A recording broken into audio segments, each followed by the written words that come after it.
जिल्हा बँकेच्या निवडणुकीसंदर्भात माझ्या परिवारातील कोणीही चेअरमॅन होणार नाही।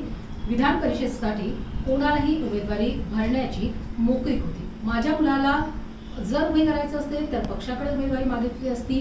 जिल्हा परिषद निवडणुकीत फार मोठा फरक नव्हता तरी आम्हाला फटका बसला।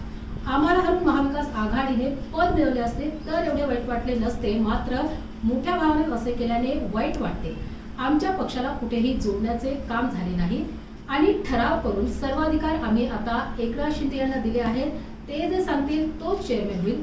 सर्व अधिकार आणि निर्णय उपमुख्यमंत्री एकनाथ शिंदे आणि मुख्यमंत्री देवेंद्र फडणवीस यांच्याकडे असल्याचे आमदार अब्दुल सत्तार यांनी माध्यमांद्वारे स्पष्ट केले।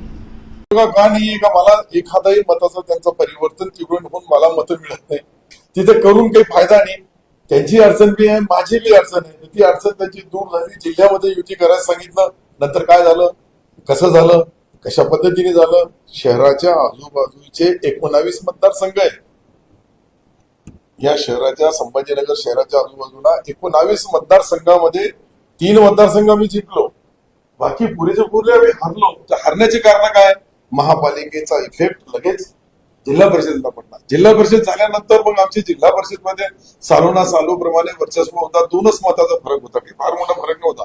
माझ्या माहितीप्रमाणे यांच्याकडे यांचा मित्र आणि माझाही मित्र आहे राम हरी बापू, ते निवडून आले म्हणजे 22 आमचे 23 त्यांचे होते, काही फार मोठा फरक नव्हता। पण त्या ठिकाणी आम्हाला दगा फटका बसला। अशा पद्धतीने एक एक संस्था आहे पहा, मी आताही बोलू लागलो, स्पष्ट बोललो, आमच्या नेत्यालाही बोललो, आमच्या संस्था आम्हाला हरवून कदाचित काँग्रेस, शरदचंद्रजी पवार साहेबांचे पक्ष असेल किंवा अजून उबाटा असेल, या लोकांनी आमचा पद घेतला असता तर आम्हाला त्याचं वाईट बिल वाटलं असतं। पण आमचाच मोठा भाऊ आमच्या छोट्या भावावर अशा पद्धतीने कराल तर आज तर संकटामध्ये मी आणि हे आम्ही दोघंही संकटामध्ये। ठीक आहे, टप्प्याटप्प्याने हे सर्व येणार आहे, मी तुम्हाला सांगतो। कोणालाही हे जे ज्या पद्धतीने रणनीती चालली ही मी आपल्या जिल्ह्याची सन्माननीय मुख्यमंत्री महोदयांना सांगितलं, उपमुख्यमंत्री महोदयांना सांगितलं।